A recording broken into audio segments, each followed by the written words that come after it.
and to try to get this way down, maybe we can make this like a sort of a quick thing. And so far as testing is concerned, I think the biggest question that I get asked all the time around testing is, how long should I run my test and when should I turn it off?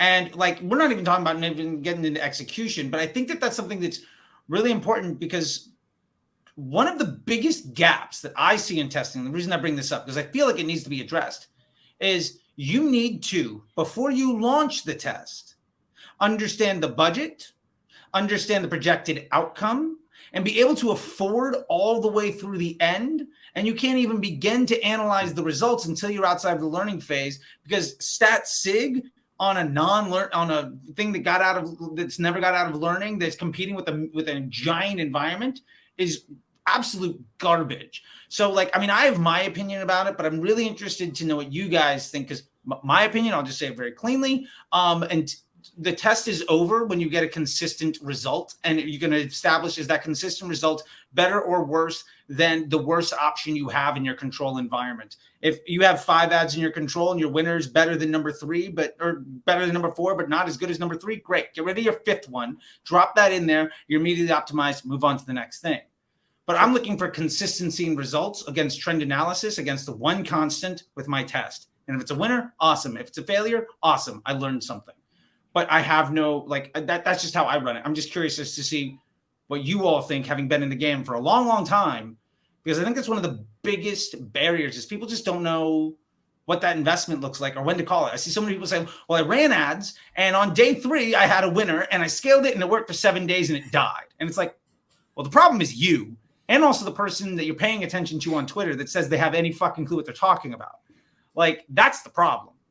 But I don't know, people hate me for that kind of stuff, and I don't get asked to speak on stages anymore, because I generally tell people, like, the reason your business sucks is because of your business model and your lack of education.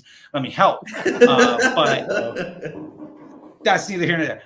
That being said, Colin, let's go to you on this, and then Barry, and I would love to know what you guys think.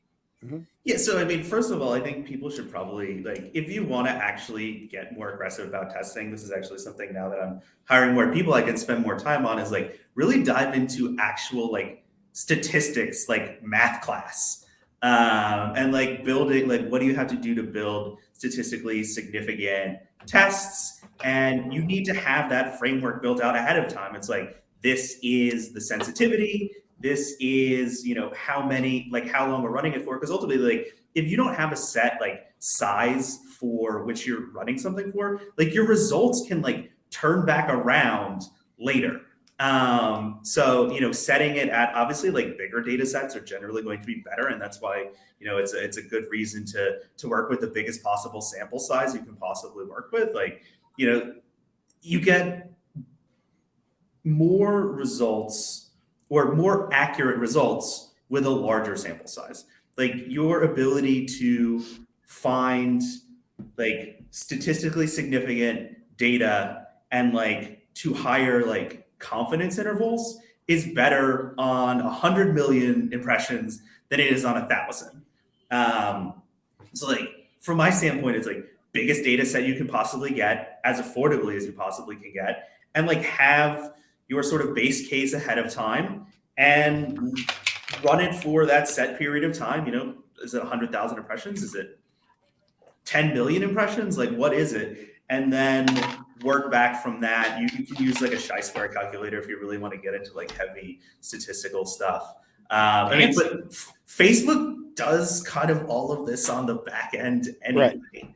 Like, with Google especially, like, you kind of have to do all of this shit by yourself, but like Facebook does this. Like, that's one of the, like, the nice things about Facebook is you don't need to understand what a chi-square test is.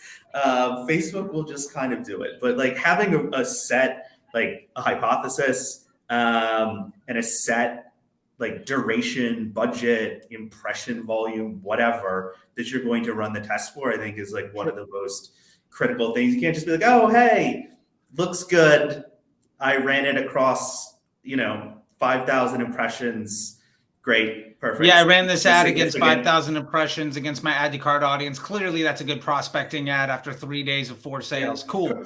Very statistically significant. And this is like, one of the big advantages of big companies, and like it's one of the big advantages of like Facebook's platform itself, is like Facebook has all this data across trillions and trillions and trillions of data points. But like Amazon, like they can do incredible testing because they have the data set. Like, right.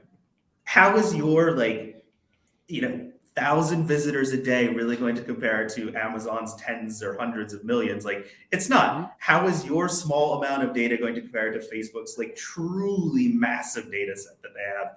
It's not. It's the size of the data that's really kind of the most important factor in all of this. I think that's very well said. And at the end of the day, it's 5th grade science class.